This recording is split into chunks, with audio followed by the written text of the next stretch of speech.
Here we go, time for the cube draft, and we have quite some spicy options. Coth of the Hammer, very good planeswalker in mono red aggro. There's Consecrated Sphinx, which you can reanimate or just drop in a control deck, but I like to pick up the more expensive cards later. I'm focusing on early drops and absolutely key cards in the beginning. Also mana fixing is very important, but that's not in this pack. So I think Sword of Fire and Ice and Koth are probably the strongest options here. Koth does restrict me to a color, while Sword of Fire and Ice lets me choose which colors to play. Of course I want to be in a somewhat aggressive deck to make use of its abilities, but that's where I like to be in Cube anyway, so I think it's the safest pick, so to speak. Next up there's Ulamog, but I think with a Sword of Fire and Ice I don't really want to go into Eldrazi. They do need very specific decks. Either you have to cheat them into play somehow, or you need to generate a bazillion mana, and that's really difficult if you don't get the right cards and draws as well. So there isn't really much in the aggressive department. There's Zozu and Reckless Charge. Blastoderm doesn't work with equipment at all. Pritrid Leech is an awkward color combination.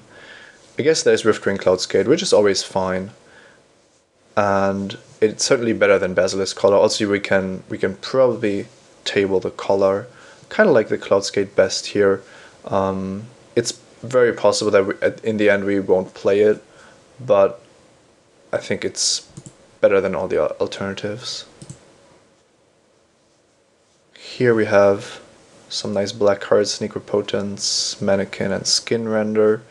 There's a Looter, which might just be what we want with the start we had here. Memory Jar, pretty insane, but Storm isn't really easy to draft in this cube, different from the Power 9 cube. So yeah, I see no reason to not pick a blue card here. There might be a niche for us with a somewhat aggressive blue deck, and that leaves us open towards any color combination, and hitting with a Looter is always a great feeling. So not really sure where this draft is going, but we'll just see what happens. Parallax Wave is quite powerful. There's Glacial Fortress and a Procrusite, which are also fine. Could pick Eversense Pilgrim. I think that the best green decks have as many 1-drops as they can get, basically. And we could try to build a green-blue tempo deck that has the disadvantage of not having access to removal, basically. I think that the Pilgrim could actually be the best card in this pack. We could also go for a blue-red aggressive strategy by picking up the Berserker, as we shouldn't have too much trouble to deal some early damage. So this is really an interesting decision here. The Berserker has the problem that if people are going mono-red, then we are going to be cut off, but I think I like having access to red more than going for green cards at this point. And there would be a Tarmogoyf for us, which is always pretty good. It's very difficult to be bad if you only need 2 mana and grow indefinitely. So we could pick up a Revoker here, which is always going to do its job. Alternatively, we could branch into another color with Psychotalk or Tarmogoyf, or pick up one of the red cards, which I don't think are that amazing. The Countryside Crusher, though, is pretty nice. I don't like the Blood Knight because of its mana requirements, but Countryside Crusher in an aggressive deck is actually quite the threat. Well, let's just try that. We can still ditch the blue and go mono red. So the mana cost in the beginning of the draft shouldn't be the main consideration, I believe. Here there's a sneak attack for whoever picked up Ulamog, I suppose. We could get Mox Diamond to accelerate us, or a Rakdos Cackler to get the aggression going, and I think the 1-drop is far more powerful than a Mox with what we have. Here there's a Sulphur Falls, which would fix our mana if we decide to stay in blue-red. But there's also at least 3 cards worthy of consideration. Tin Street Hooligan, Stagger Shock, and Mortarpod are all fine cards. I think Stagger Shock is kind of undervalued because, well, sometimes it's just pure card advantage, and even if it's not used, you can still deal 4 damage total. So, kind of like that. However, I'm a big fan of mana fixing in this format, and I don't want to constrain myself on drafting mono red just yet, so I'm going to go with Sulfur Falls. Here there's basically Phantasmal Bear or Chain Lightning. Phantasmal Bear is okay, but Chain Lightning is a very good burn spell. We certainly need that. Also a nice Lightning Helix. Yeah, I'm not picking Phantasmal Bear here. This is the pack we started with. The explosives are still there. Beacon of Destruction and Rolling Earthquake. Both of these red cards are fine. I think I like the instant 5 better than the mass removal because it's there's going to be some splash damage. My creatures are going to die as well. So Beacon it is. And Reckless Charge tabled. We don't need the other cards. We could pick Lava Claw Reaches, but I kind of like Reckless Charge. I don't know. It's not amazing, but it's usually a card that you are happy to play. It looks like we might be well positioned, at least within red. I don't know about blue, but here we have the choice between Hellion Crucible and Ember Hauler as the best cards. I think that early drops are probably more important than some late game lands that only tap for colorless. And both the Maniac and Terrastodon wield some powerful cards here, but we are committed to picking the red cards now. And Blood Knight wields no reason to take Sulphurous Springs, I believe. And even though we passed a Koth, which would be amazing, we got a Sword of Fire and Ice out of the deal, so that's not a bad thing. And it looks like we might actually go mono red here. So let's see what we have here. Burning of Zinye, Pillar of Flame, Lightning Bolt, and Arc Trail. A lot of burn in this pack. There's some blue cards if we want to go there. Miscalculation, Ninja, Essence Scatter. Also Mutavault, which I would be happy to have. But I think we should take the most powerful burn spell out of this pack. I'm just not sure which one it is. Lightning Bolt is clearly better than Pillar of Flame, but Arc Trail does do a lot in certain matchups. I still think that the 1 mana instant is superior. So I think I'm just picking a Bolt here. Quite a boring pick, but we might actually table something, and this pack is quite nice. Maybe a Tumble Magnet, maybe the Mutavault, maybe a Stomping Ground. Who knows? This pack doesn't look red at all, which could be a sign that our left neighbor went into red after getting past a second pick Koth of the Hammer. So we have to contend with Barbarian Ring or Slackstorm. I don't see a reason hating here. There are some cards that are very good against us, but they are going to end up in people's decks even if we take out one. So I think it's Barbarian Ring, which should be better than Slackstorm. Slackstorm is okay, but not really amazing. We also don't have any protection from red creatures, and the only creature that's going to grow out of range is the Crusher. So yeah, I kind of like the ring. There's both Hero of Oxyrich and Sulfuric Vortex. Figure of Destiny as well. So maybe our neighbor isn't drafting mono red after all. Actually not sure what I want here. Sulfuric Vortex is very difficult to beat for a lot of decks, but it kind of relies on you being ahead on the board. And Hero of Oxyrich just does both, basically. It's an incredible turn 4 play, and make sure you're very much winning, basically. I think I like the hero better than the Vortex. That might be blasphemous, though. Vortex is one of the best cards in mono red, because it just deals with a lot of troublesome matchups all by itself. There's also Figure of Destiny. Yeah, I'm really not sure.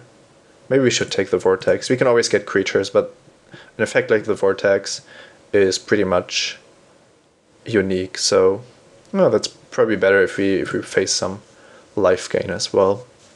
So here we have Torch Fiend and Siege Gang Commander as the best cards.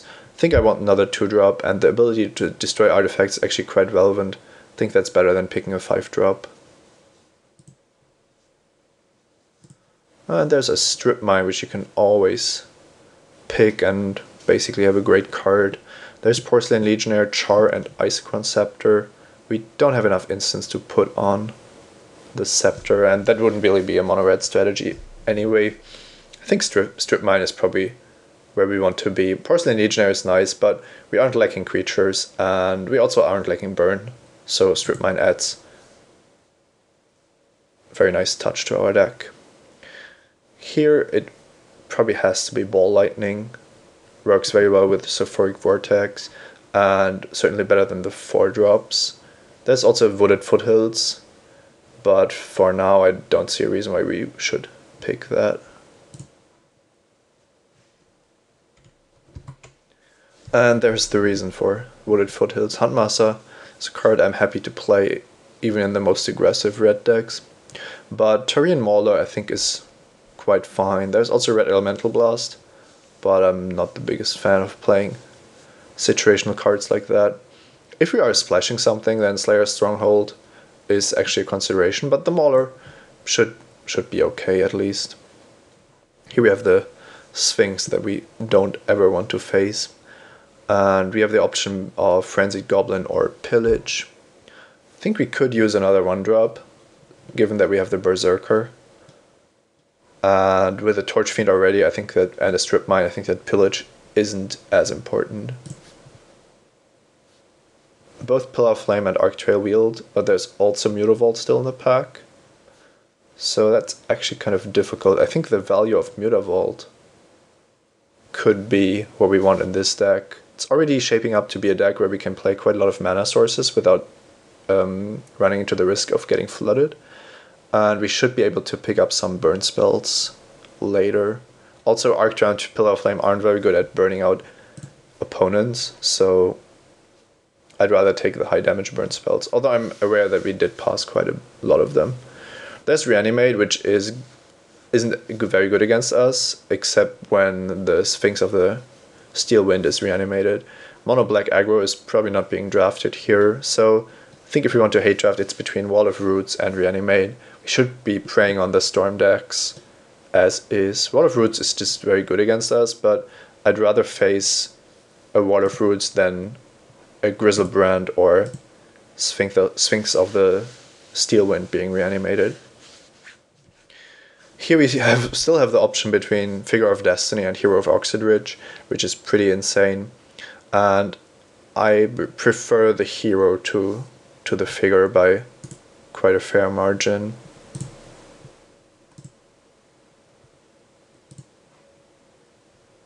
And we even got a Char, so things are looking nice.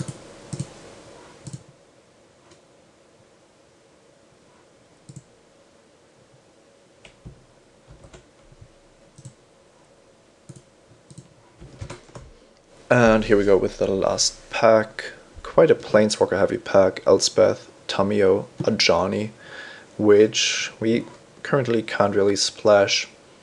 There's some red cards, but we are missing Forests for Kurtype. I don't like Chaos Warp all that much, so I think the red cards, between the red cards, it's either Devil's Play or Spikeshot Elder, and Scalding Tarn is a consideration if we want to play blue, but the way things are shaping up, we want to be mono red, and we won't have any trouble getting enough playable. So here the only decision is which of these cards are better, and they do serve very different roles. I still think that the Elder is probably better in our decks. It does deal early damage, it does provide a way to deal with utility creatures, and yeah, I think that's better than Xing somebody with Devil's Play. And Devil's Play is on a power level that you can actually table it quite some time, especially in a pack with 3 Planeswalkers, Rancor, Edict, Solemn, and so on. Here there's a Jackal Pub, which does table quite often in my experience, but I don't see a single card that we would be interested in. Masticore isn't great in our deck. There's a Forge Tender, which is a problem, but I'd rather pick Jackal Pup rather than hate drafting protection from red creature.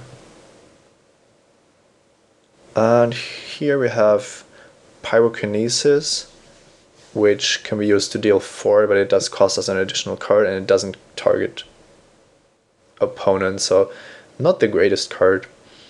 Might actually be that Cathedral of War is simply better. And there's also Sheevan Reef if we want to stay with the blue cards, but I think that has passed. I'm going to go with Cathedral, not sure if that's the pick. Maybe Pyrokinesis is just better. It has a certain blowout potential, to be honest. Against opposing aggressive creature strategies, this card is just very unfair. Yeah, let's go with that. We don't want too many colorless sources in our deck. So here we have Fire Ice, Pulse of the Forge, and that's about it. I think that Pulse is better than Fire, simply because we have the Sulfuric Vortex Ball Lightning plan, and Pulse can actually easily deal the last 8 damage if we time it correctly. I think it's actually a very good pickup here. Next we have Genja of the Spires and nothing, at least nothing that's remotely as aggressive, so let's just take that. Not the biggest fan of the card, but it is a Ball Lightning replacement, so shouldn't be too bad. We still have to see which of these cards we actually can afford to play in the end, but Grim Lavamancer should certainly make it. And here, yeah, still no reason to splash anything or pick up mana fixing. I'm just going to go with the War Marshal, but that seems like one of the weaker cards we've picked up so far, even though it's very nice with the hero. Next up we have both Incinerate and Blistering Firecat. There's also an incredible late Rofellos going around, but we can't really do anything about that. I think that this deck wants another burn spell in Incinerate rather than another haste creature. We have quite a lot of Firecat-like effects already, and yeah, the Firecat isn't the most amazing. It's nice to play it as a morph, but then it's also quite expensive, and Incinerate just deals with so much stuff. So still no reason to pick up any of the non-basics, so I guess it's just the Devil's Play we tabled.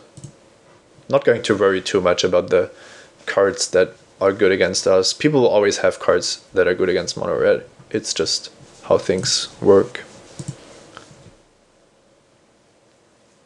And there is the Cathedral of War. Yeah, I kind of figured it wouldn't go too early. So it's either that or the Sheevan Reef once again. We won't need the blue cards, it's only 2 blue cards anyway. I'm not too sure if we want the Cathedral though. Exalted and mono red don't really work together all that much, although it is a land that does provide some additional value. Fire is a card that we might just play.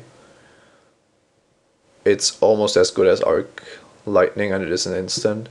Not sure if we want the Sulfur Faults in there just to splash the ice part, but that might not actually cost us too much.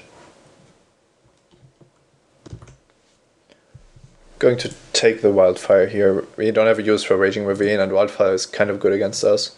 In certain matchups I could actually see us boarding this in just to win off of 2 lands afterwards, or with the help of Sulfuric Vortex, but let's hope that doesn't happen.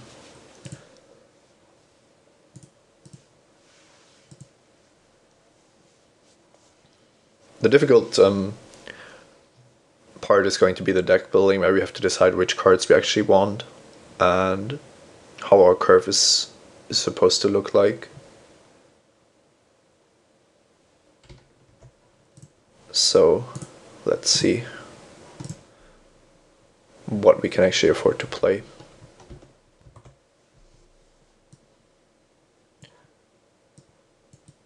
Now, we've already discussed that we probably don't want the blue cards, so this is what we are looking at with some non-basics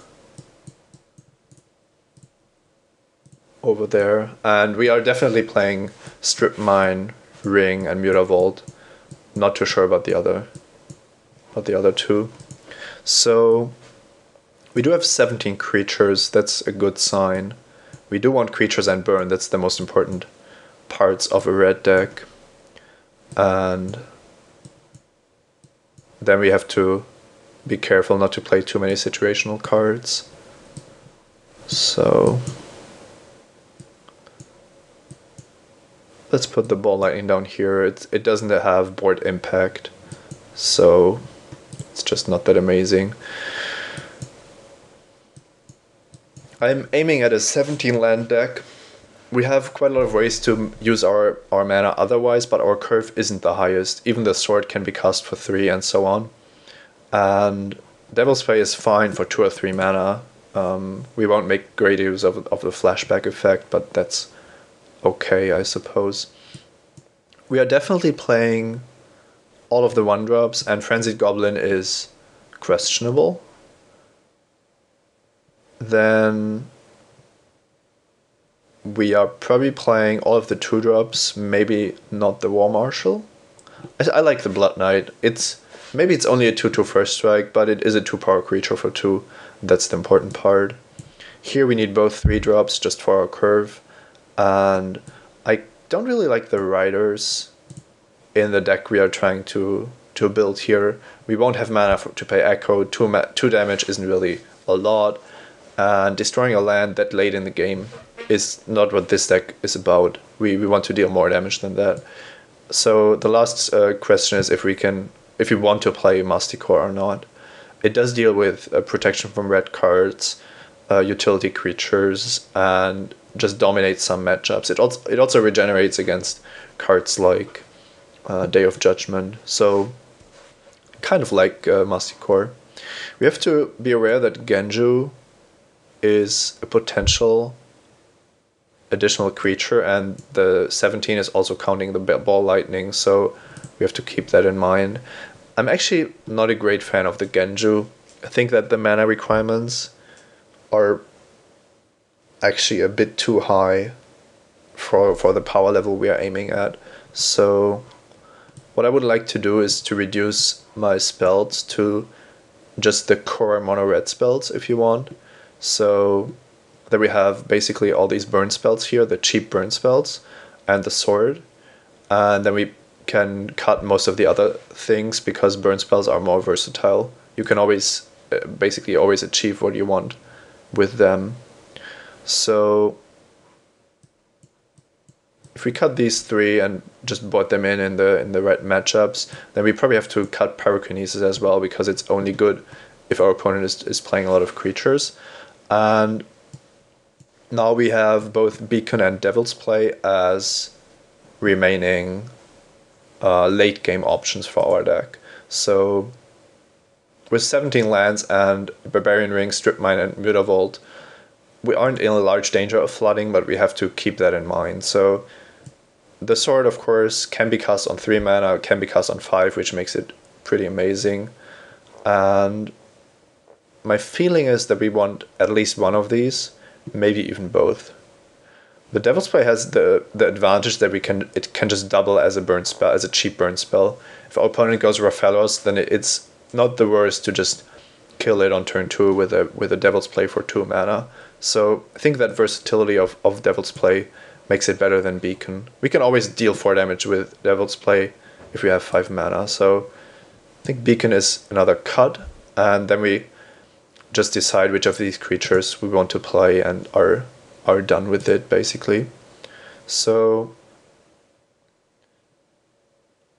Frenzied Goblin isn't amazing in a lot of matchups. If our opponent has good blockers, then we can, of course, interact with that and maybe force through some more damage. But we are going onto a burn plan very early on in the game, so I'm not sure if I like the one power on the Goblin too much. I'm actually thinking that I prefer Mock War Marshal because it's also a very good blocker against other aggressive strategies. So I have a feeling that we probably want Masticore and War Marshal, but not these two, which would put us at 24. But even with such a low curve, The fact that I have Mutavault and Strip Mine makes me want to play 17 lands, so I believe that we have to cut one more card to make this deck complete. It could be the Masticore to further reduce the curve, but now we have really cut down on the expensive cards, so it's not out of the question to play 16 lands now. It just doesn't seem right with Strip Mine Mutavault, because we are going to have quite a bit of advantage there. Not too sure about that last cut, basically. It's if we cut a land, if we cut another spell, then we have 17 lands, and then we probably want the Masticore. But on the other hand, Masticore, it's just not that great if you look at it in the given what our deck is capable of doing. Yeah, I think we just want the Masticore in very specific situations, and it's probably just not good enough to main deck. And that leaves us with 17 land deck, which might be a lot, but we do have two very nice utility lands, and I don't really think that we are going to be flooding. Now, the last thing is, if we want to play Sulfur Falls for Fire Eyes, it isn't going to cost us a lot to play the Sulfur Falls, but the risk of not having an untapped red source on turn 1 is probably higher than the outside shot of casting Ice, which wouldn't even be guaranteed, but would just come up maybe half the time. So I think we're just going to go with no blue sources, and if we see that we might be in desperate need of tapping a permanent, then we can still consider boarding in the Sulfur Falls. Okay, very interesting deck building, I believe, and it looks like we have a nice curve from this layout. Let's see how it goes.